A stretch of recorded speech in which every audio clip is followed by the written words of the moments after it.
YouTube ವೀಕ್ಷಕ ಬಂಧುಗಳಿಗೆ ಪಂಡಿತ್ ರಾಜು ಮಾಡುವ ಹೃದಯಪೂರ್ವಕ ನಮಸ್ಕಾರಗಳು. ನೇರ ಸ್ಪಷ್ಟ ಸರಳ ಮಾರ್ಗದರ್ಶನವಾಗಿರುವ ಓಂ ಅಸ್ಟ್ರಾಲಜಿ ಜ್ಯೋತಿಷ್ಯ ಕಾರ್ಯಕ್ರಮ ವೀಕ್ಷಣೆ ಮಾಡುತ್ತಿರುವ ನಿಮ್ಮೆಲ್ಲರಿಗೂ ಶ್ರೀ ಕೃಷ್ಣನ ಕೃಪೆ ಮತ್ತು ಆಶೀರ್ವಾದ ಸದಾ ಇಲ್ಲಿ ಅಂತ ಹೇಳ್ತಾ ಶ್ರೀ ಕೃಷ್ಣನ ಪಾದಕ್ಕೆ ನಮಸ್ಕರಿಸುತ್ತಾ ಇಂದಿನ ಸಂಚಿಕೆಯನ್ನು ಆರಂಭ ಮಾಡೋಣ.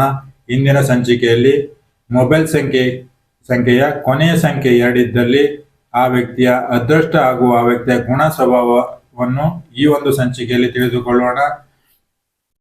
ಕೊನೆಯ ಸಂಖ್ಯೆ 2 ಇದ್ದಲ್ಲಿ ಆ ವ್ಯಕ್ತಿ ಎಲ್ಲವನ್ನು ಕಲೀಲಿಕ್ಕೆ ಇಚ್ಛೆ ಇರ್ತಕ್ಕಂಥದ್ದು, ಹಾಗೆ ಎಲ್ಲವನ್ನು ಕಲಿತಕ್ಕಂತಹ ವ್ಯಕ್ತಿಯಾಗಿರ್ತಾರೆ.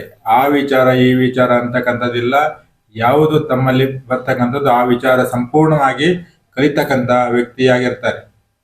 ಹಾಗೆ ಶಾಂತಿಯನ್ನು ತುಂಬಾ ಇಷ್ಟಪಡ್ತಕ್ಕಂಥದ್ದು, ಆ ಕಡೆ ಮಾಡುದು ಈ ಕಡೆ ಮಾಡುದು, ಆ ಕಿತಪತಿ ಈ ಕಿತಪತಿ ಇಲ್ಲದೆ ಇರತಕ್ಕಂಥ ವ್ಯಕ್ತಿಯಾಗಿರ್ತಾರೆ. ಶಾಂತ ರೀತಿಯಲ್ಲಿ ಇರ್ತಕ್ಕಂಥ ವ್ಯಕ್ತಿಯಾಗಿರ್ತಾರೆ. ಹಾಗೆ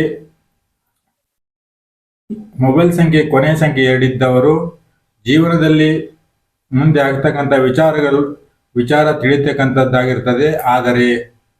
ಆದರೆ ಅವರಿಗೆ ವ್ಯಕ್ತಪಡಿಸಲಿಕ್ಕೆ ಸಾಧ್ಯ ಆಗದೆ ಇರತಕ್ಕಂಥ ವ್ಯಕ್ತಿ ಆಗಿರ್ತಾರೆ.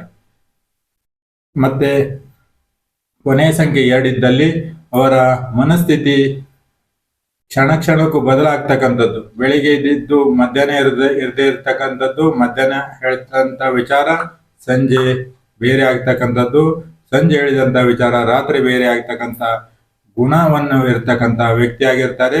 ಹಾಗೆ ಸಂಗೀತವನ್ನು ಇಷ್ಟಪಡ್ತಕ್ಕಂಥ ವ್ಯಕ್ತಿಯಾಗಿರ್ತಾರೆ, ಸಂಗೀತವನ್ನು ಕೇಳ್ತಕ್ಕಂಥ ವ್ಯಕ್ತಿಯಾಗಿರ್ತಾರೆ. ಹಾಗೆ ಸೂಕ್ಷ್ಮ ಜೀವಿಯಾಗಿರ್ತಾರೆ. ಯಾವುದೇ ರೀತಿಯ ಸಣ್ಣ ರೀತಿಯ ನೋವಾದರೂ ಕೂಡ ತಮ್ಮ ಮನದಲ್ಲಿ ಅಳಲನ್ನು ತೋಡ್ಕೊಳ್ತಕ್ಕಂಥದ್ದು, ತಮ್ಮ ಮನಸ್ಸಿಗೆ ಹಚ್ಕೊಳ್ತಕ್ಕಂಥದ್ದು. ಇವಿಷ್ಟು ಕೊನೆಯ ಸಂಖ್ಯೆ 2 ಇದ್ದವರ ಗುಣ ಸ್ವಭಾವ ಆಗಿರ್ತಕ್ಕಂಥದ್ದು. ಮತ್ತೆ ಮುಂದಿನ ಸಂಚಿಕೆಯಲ್ಲಿ ಭೇಟಿಯಾಗೋಣ. ಅಲ್ಲಿವರೆಗೆ ನಮಸ್ಕಾರ. ಸರ್ವೇ ಜನ ಸುಖಿನೋ ಭವಂತು. ಶ್ರೀ ಕೃಷ್ಣ ಅರ್ಪಣಮಸ್ತು.